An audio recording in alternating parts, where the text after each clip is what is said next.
Toujours une femme, c'est le podcast qui explore les mille et une façons de vivre pleinement épanouie après une agression sexuelle. Je suis Natacha et je te souhaite la bienvenue sur ce podcast que j'aurais voulu entendre après l'agression sexuelle que j'ai vécue à l'adolescence.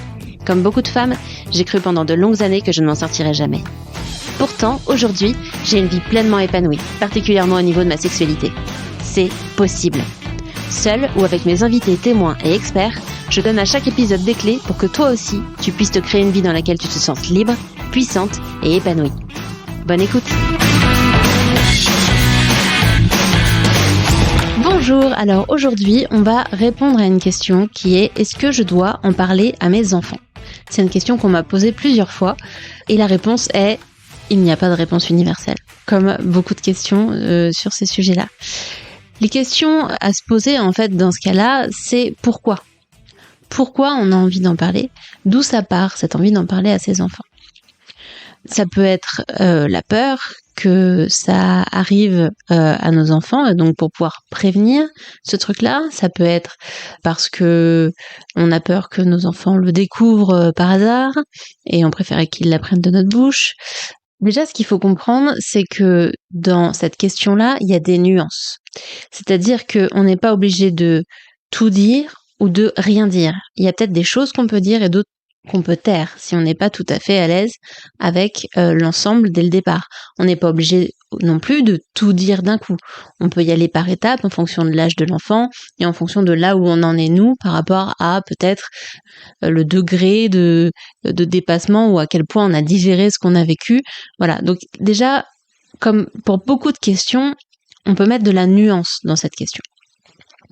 Ensuite, pour moi, il y a quelque chose de très important à communiquer aux enfants, qui est autour de mettre des mots. Le problème du tabou, c'est que du coup, on a beaucoup de mal à comprendre où sont les limites si on n'en parle pas.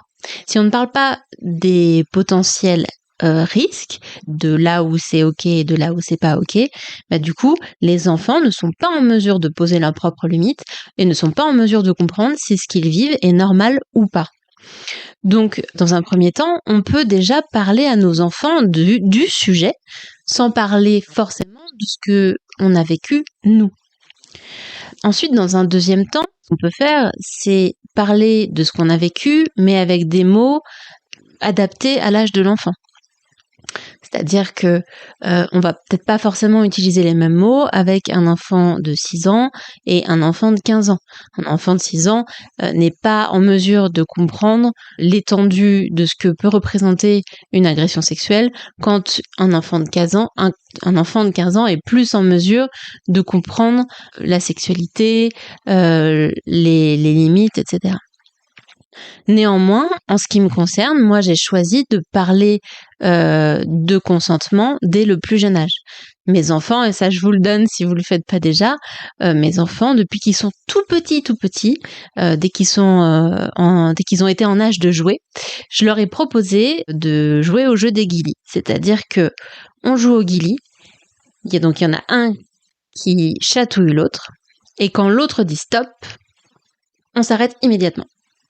Il n'y a pas de je continue, il n'y a pas de ah j'ai pas entendu. Non, le jeu c'est je chatouille et quand tu me dis stop, arrête, non, hop, on lève les mains et on ne touche plus. La personne elle dit tu peux recommencer et là on rechatouille. Donc ça part toujours d'un consentement, vas-y tu peux y aller, je chatouille et quand on me dit non ou stop, hop, on arrête. Et le jeu consiste à arrêter. C'est un jeu et ça commence à préparer à l'idée du consentement. Donc ça, c'est quelque chose qui marche très bien. En plus, ça crée énormément de complicité avec les enfants. Et ensuite, on échange les rôles, évidemment. C'est l'enfant qui va chatouiller et c'est nous qui allons dire stop. Donc ça apprend d'une part, lui, à faire respecter ses limites, à lui faire comprendre que son corps, c'est son corps. Et c'est lui qui décide pour son corps. Et ça lui apprend également à respecter les limites de l'autre. Quand quelqu'un dit non sur son corps, on doit respecter absolument son non. Voilà pour la partie consentement. Ensuite, l'âge passant, j'ai commencé à dire que donc mes enfants étaient assez jeunes.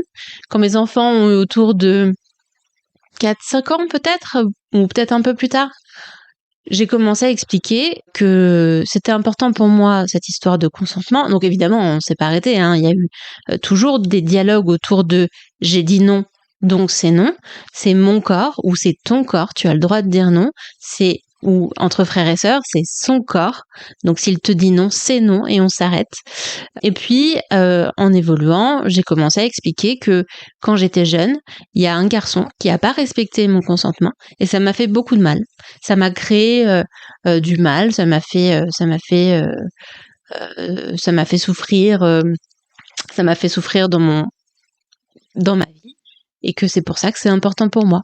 Et plus on grandissait, plus on introduisait des mots sur les choses qu'ils étaient en mesure de comprendre, et plus le discours s'affine. Aujourd'hui, ma fille est née à 9 ans, et elle connaît les mots d'inceste, d'agression sexuelle, de consentement, tels quels. Elle connaît les noms des parties du corps telles qu'elles sont, c'est-à-dire chez une femme, on va pas parler de nénette ou juste de vagin, puisque le sexe d'une femme ne se résume pas au vagin.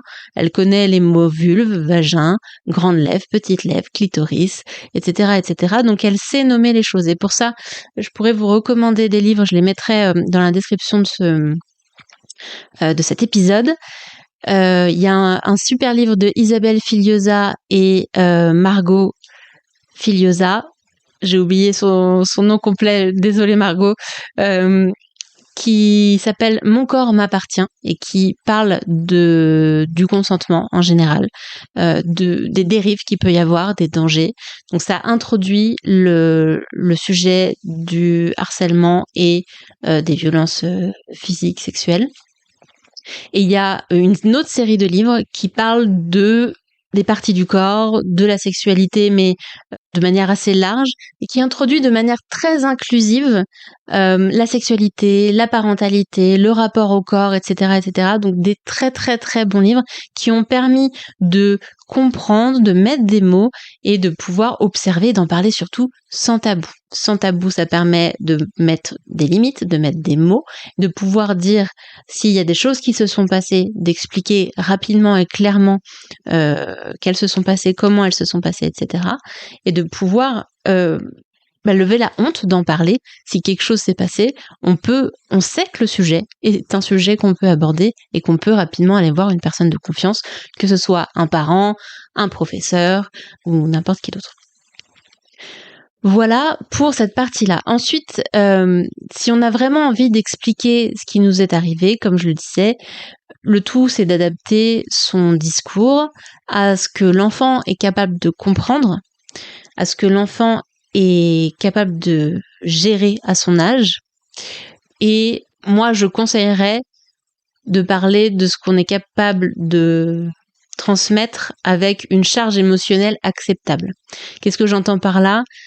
C'est que c'est pas forcément l'idée de transmettre nos peurs, notre souffrance, notre mal-être profond, etc. à nos enfants, sauf si c'est ce que vous voulez faire. Dans ce cas-là, c'est le meilleur moyen de le faire. Mais sinon, l'idée, c'est de pouvoir, selon moi, transmettre ce qui est important pour nous, donc potentiellement mettre en garde sur certaines choses, pouvoir préparer nos enfants à pouvoir à la fois respecter les autres et se faire respecter soi-même, en partageant notre expérience personnelle. Dans ce cas-là, on peut exprimer que ça nous a fait du mal sans arriver avec un package d'émotions qui risque de complètement déborder et que l'enfant ne sera pas capable de gérer et donc qui risque de le perturber plus que de l'aider. Voilà pour ce sujet-là. J'espère qu'il a répondu à la question de la personne qui me l'a envoyé. Si vous avez d'autres questions à ce sujet ou sur d'autres questions, je les attends sur Instagram.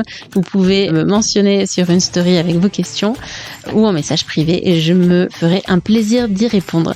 Je vous remercie pour votre écoute et à très bientôt. C'est la fin de cet épisode. Je te remercie pour ta chaleureuse écoute. Si tu veux être informé des prochains épisodes ou en savoir plus sur comment j'aide les femmes ayant vécu une agression sexuelle à se créer une vie dans laquelle elles se sentent libres, puissantes et épanouies, rejoins ma newsletter sur toujoursunefemme.fr/newsletter. Tu retrouveras le lien en description. Je t'envoie tout mon amour et à très bientôt.